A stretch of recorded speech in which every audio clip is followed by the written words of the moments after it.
Hey guys, welcome back to Based MMA. In this video, I'm going to be talking about the rumored fights for UFC 297, guys. We have a couple rumors of some big fights to take place at UFC 297.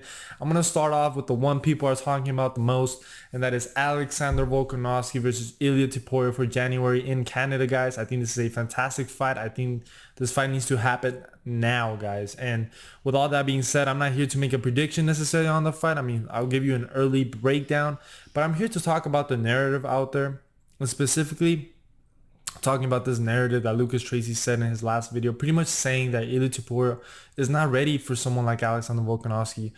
And I could not disagree more with that statement, guys. And that's not to say that I'm necessarily picking Ilia Topuria to beat Alexander Volkanovski, but I'm here to pretty much dismantle the argument that Ilia Topuria is not ready for Alexander Volkanovski.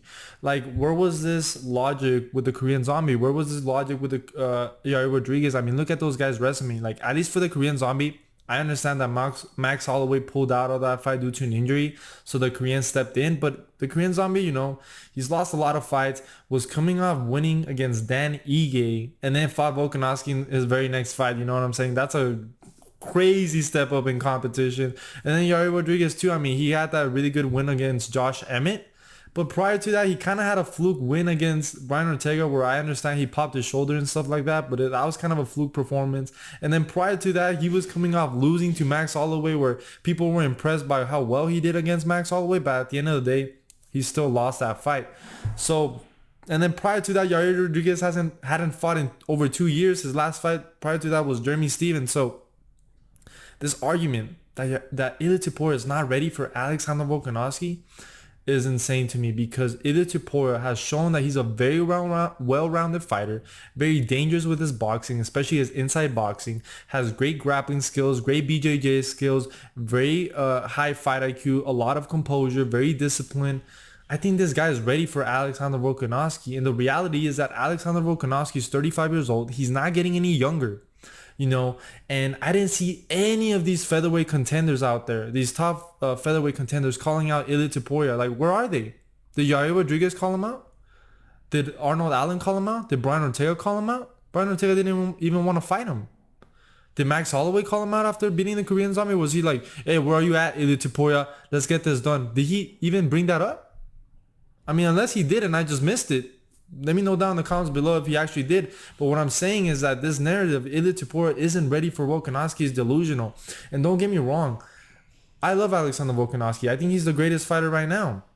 You know, I think he's the greatest fighter right now. But to say that Ilia Topuria is not ready for him, I think is delusional.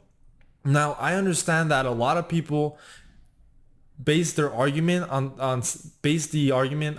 Ilia Topuria not being ready for Alexander Volkanovski on the fact that Josh Emmett isn't really like a top featherweight contender, which I understand, right? I understand people say, you know, Josh Emmett, all he does is throw, you know, big shots, big overhands, and that's pretty much what he does. He's very plotty, very one-dimensional. And some of that is true. Some of that is true. But what I took away from that fight wasn't necessarily that Josh Emmett, you know, he wasn't the right opponent for Ilia Topuria. What I really wanted to take away from that fight is like, okay, what is Ilia Topuria's composure? What is his chin? What is his cardio? You know, how does he do against these top guys in the featherweight division, 5 to 10 kind of rank? Because that's where I kind of would put Josh Emmett. And he passed that test with flying colors. And I know a lot of people were kind of disappointed in that performance because he didn't knock out Josh Emmett. But to be honest, I'm kind of happy he didn't, because I love to see that slick boxing for 25 minutes. And it also showed me that, you know, he has good cardio, has good composure for 25 minutes. We saw in the 5th round how he decided to grapple a little bit. So it showed all of Ilia Topuria's tools and the fact that he was ready for these top contenders in the featherweight division. And are we also going to dismiss that this guy's 14-0 in MMA? This guy's undefeated in mixed martial arts. You know what I'm saying? The fight to make for Alexander Volkanovski is Ilia Topuria. And people saying that Ilia Topuria needed to go through Max Holloway and all these things. To me, I don't really agree with that. I don't agree with the mindset that you necessarily have to beat the fighters to therefore be ready for this fighter that beat that fighter.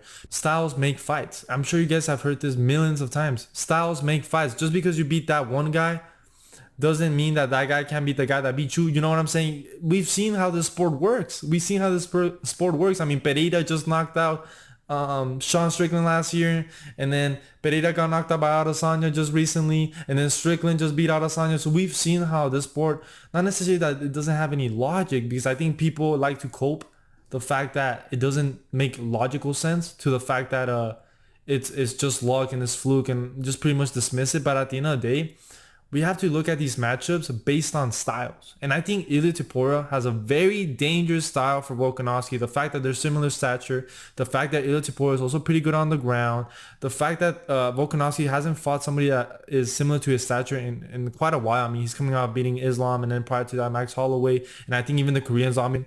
I think he's a little bit taller than Ilia Topuria. And the fact that Ilia Topuria is so good with his inside boxing, like even if Volkanovski tries to grapple, like he might get caught by something. You know what I'm saying? Like I think it's actually a very dangerous matchup for Volkanovski. And I know that a lot of people are going to clown on me because they're going to say, oh, how can you underestimate Volkanovski? Look what he did to Islam. I mean, he lost to Islam 3-2, guys. He lost to Islam. Accept it. He lost to Islam. All right. So this idea that this guy's unbeatable and all that, he's not. You know, we saw that Islam had a lot of success on the feet. I get it. He also had a lot of success on the feet because of the threat of the takedown. I get it. But the reality is that, you know, Islam showed that you could beat Volkanovski. You know what I'm saying? It was a very competitive fight, but he ended up winning the round. So who's to say that Ilia Topuria can't do the same? And I get it. Ilia Topuria is not the grappler of an Islam Makhachev. You know, Volkanovski was moving to 155. I understand all those factors. But like I said, I'm a firm believer that Ilia Topuria has a style to beat Volkanovski. That's not to say that Volkanovski can go out there and also beat Ilia Topuria. Like I said, this is not a video of me saying that Ilia Topuria is necessarily going to destroy Volkanovski, but this is a video of me saying that I believe Ilia Topuria is actually ready for Volkanovski, and it's a fight to make now. I get he's 26 years old. I get he's coming out beating Josh Emmett, but he's on a good little win streak. And like I said, there's no other featherweight contenders that were calling out Ilia Topuria unless I missed it. So if I missed it, well then, oopsie. Let me know down in the comments below if I missed it, but I don't remember any of these top featherweight contenders besides Volk calling out Ilia Topuria. So I really do believe that Ilia Topuria is ready. I think he has the skills, he has the youth, the fact that he hasn't gone through a lot of wars and all this wear and tear on his body. I think it's the time. It's the fight to make. It's the fight to make, and I think that Volkanovski isn't, like I said, he isn't getting any younger. He's 35, 36 years old. And like I said, I just think Ilia Topuria is a very, very dangerous matchup for Volkanovski. You know what I'm saying? And that's not to say that Volkanovski can go out there and adapt and beat him. But what I'm trying to say here is that I do believe that it's going to be a competitive fight, unlike what some people out there are saying. So I just think this narrative that Ilia Topuria isn't ready for Volkanovski, like I was like, bro, what? Like, what do you mean? Like, that's not how it works. Like, oh, he should have fought Max Holloway first. He should have fought Max Holloway first. No, what's the point of Max Holloway? Because if Max Holloway ends up winning that fight, do you really want to see Max Holloway versus Volkanovski for? Like, who's going to fight Volkanovski? You know what I'm saying? And the reality is that, you know, Max Holloway, he fought the Korean Zombie not so long ago. You know, I didn't hear him calling out Ilia Topuria before the Korean Zombie. I mean, that's the fight that he should have been calling out, no? Well, Ilia Topuria isn't ready. He isn't ready because he hasn't fought Max Holloway. He hasn't fought Yair Rodriguez. You know what I'm saying? I mean, like I said, you could have kept that same logic with Yair Rodriguez, but a lot of you guys were picking Yair Rodriguez to knock out Volkanovski. I'm not going to forget that. You know, a lot of people were picking Yair Rodriguez because of his crazy leg kicks, but you go back to this channel because I know it's been growing and a lot of you guys are new subscribers. But one of my earliest videos is my prediction video for Volkanovski versus Yair Rodriguez, where I mentioned that I thought Volkanovski was going to dominate Yair Rodriguez because Yair Rodriguez has a big hole in his game, which is his strength. He's not physically strong and gets taken down at will. At least he's not physically strong for the featherweight division. So this guy gets taken down at will. I don't think he has the greatest fight IQ. I knew that Volkanovski was going to be more physically imposing, that he was going to be able to take him down at will and land ground and pound shots, guys. So I mentioned that, you know what I'm saying? But just because he did that to Yair Rodriguez, and Yair Rodriguez knocked out, submitted Josh Emmett in the second round, I'm not going to all of a sudden say, well, Ilia Topuria, you know, he went to a decision with Josh Emmett. Yair Rodriguez submitted Josh Emmett in the second round, so therefore Volkanovski is going to destroy Ilia Topuria. MMA doesn't work like that. MMA has never worked like that. I mean, we just saw what happened with Sean O'Malley and Aljamain Sterling. I mean, Aljamain Sterling, you know, was coming off a split decision with Henry Cejudo, was coming off a win against one-arm TJ Dillashaw, was coming off a good win against Peter Yan in the rematch. all the moving pieces. Sean O'Malley, one of the big detractors that people were saying prior to his fight against Aljamain Sterling was that Sean O'Malley's resume, man. Well, he doesn't have the experience. Look at Aljamain Sterling's experience and look at Sean O'Malley's experience. No, but Aljamain Sterling is going to win. He's going to win because of the grappling advantage. What ended up happening? And you know what? I'm a victim of this too. I'm a victim of this mentality too. I'm a victim of this logic as well. You know what I'm saying? And I'm going to trust my instinct more because with that Sean O'Malley fight, man, I had a feeling, man. I was just like, man, he's rangy. Yes, Aljamain Sterling isn't the best defensively. He lunges in. That right hand is very powerful. I think Sean O'Malley is one of the best strikers. You know what I'm saying? And I'm gonna trust my instinct more because at the end of the day, we can't, I get it. Resumes, looking at the resume is good because you get to, okay, how did he do against this fight? How well-rounded is he? But at the end of the day, what matters is the style matchup. At the end of the day, that's what matters. That's how you guys should base your predictions or who you're gonna pick. How's this fight stylistically? You know what I'm saying? Obviously, the fighter's past fights are important because we want to know, okay, is he on the decline? Is he on the rise? You know what I'm saying? But don't put all your eggs in that basket. Always look at the style matchup first. And it's the same with Ilia Topuria. I get it. He's coming out beating Josh Emmett, and then prior to that, he put a beating on Bryce Mitchell, which I think is impressive because I really do think Bryce Mitchell is very good, especially with his grappling. I get it. He doesn't have the best striking, which is where Ilia Topuria pretty much dominated him. But he also dominated him on the ground. He took him down and then was able to submit him. So Ilia Topuria has shown that he's a very well-rounded fighter in the featherweight division.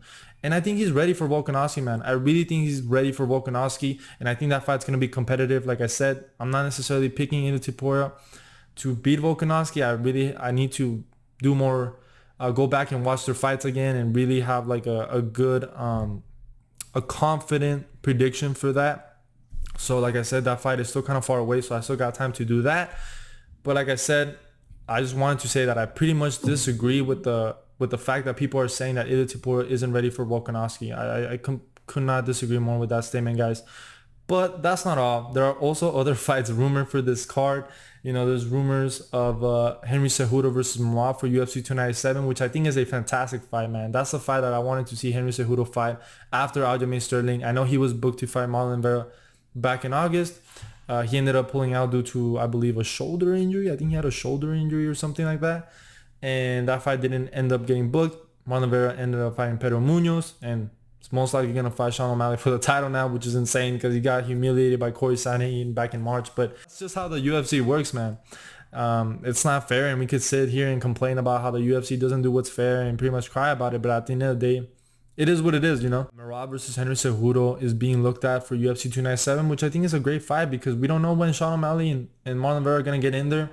It just makes sense for Moraev to try to get a fight in. We've seen how you can sit out and think that you have a title shot secured, but you really don't, you know what I'm saying? Because this sport moves fast and it's about what's hot in the moment, not necessarily about who's earned it. And I mean, Moraev beat Peter Yan that was on a 2-fight losing streak. Now, regardless of what you think of his fight against Sean O'Malley, regardless if you think he won that fight, he lost that fight. You know what I'm saying? He lost the decision. And then he lost to Aljamain Sterling. So, I personally believe Moraev needs to do one more. If he goes out there and beats Henry Cejudo, okay, I believe he secured his title shot. But he needs to go out there and beat Henry Cejudo. I think it's a very good stylistic fight for Henry Cejudo as well. The fact that they're similar stature. The fact that Henry Cejudo is also a pretty good grappler. I mean, I know he doesn't necessarily use it for his fights. He likes to use his hands more. But I think it's a very good stylistic fight for Henry Cejudo. I think it's going to be a very competitive fight. And I would love to see it for January, guys. Because if Sean O'Malley and Marlon Vera fight in February, they're probably not going to fight until late summer. So is Moraev going to sit out and wait for a title shot all the way until next summer? It just doesn't make any sense. So I'm glad that he's taking this fight. It absolutely makes sense, guys. And there's another fight that's also confirmed. I think that's the only fight that's confirmed for UFC 297. And that is Arnold Allen versus Mora Evloev. I think that's a very good fight in the featherweight division. I'm glad that Arnold Allen's getting in there. I thought he put a pretty good fight against Max Holloway. He didn't end up getting the decision. But it had a very competitive fight with Max Holloway. You know what I'm saying? He put a good performance. He looked good. And I think he's going to take a lot away from that fight. And then we got Mora Evloev, who's on a win streak. Very good fighter as well, coming up in the featherweight division. His last fight was against Diego Lopez, but that fight was also on short notice. Because I know that the people are gonna bring up that fight as to say that, oh, Moraev didn't look too good against Diego Lopez. You know, Diego Lopez could have won that fight with a full training camp, but you could say the same thing about Moraev if he had a full training camp. You know, because he also stepped in short notice, because that fight was supposed to be Bryce Mitchell against this guy named Jonathan whatever, I forgot his name. That was the fight that was gonna take place, and then Bryce Mitchell ended up pulling out. Then his opponent ended up pulling out, so they ended up putting Moraev versus Diego Lopez. So it is what it is. And I think Arnold Allen should win that fight with his striking, but I still need to, like I said, go back and rewatch some of the fights to really have like a confident pick. But right now, if you ask me right now who I think wins that match, I think Arnold Allen by decision. I think he has the better striking, and he's going to be able to defend the takedowns in my opinion. But Moraev is a really good contender in the featherweight division, and I think if he ends up beating Arnold Allen, you know, maybe he should fight at Max Holloway. I think that would make sense. Unless the UFC decides to do Aljamain Sterling versus Max Holloway, which I think is an incredible fight as well. I would love for them to do that instead, to be honest. If they do Max Holloway versus Aljamain Sterling and they make Moraev maybe fight for the title after the Topuria, we'll see, man. We'll see, because I think Volkanovski is also getting up there in age. He's 35, 36 years old. So if he ends up defeating Ilia Topuria in January, he might be like, you know what, this is it for me in the featherweight division. I'm gonna move up to the lightweight division. So we'll see what ends up happening, guys. Crazy fight announcements, and like I said, Ilia Topuria is absolutely ready for Alexander Volkanovski. And now, if he goes out there and Volkanovski destroys him, then you could come back and clown on me. So good for you.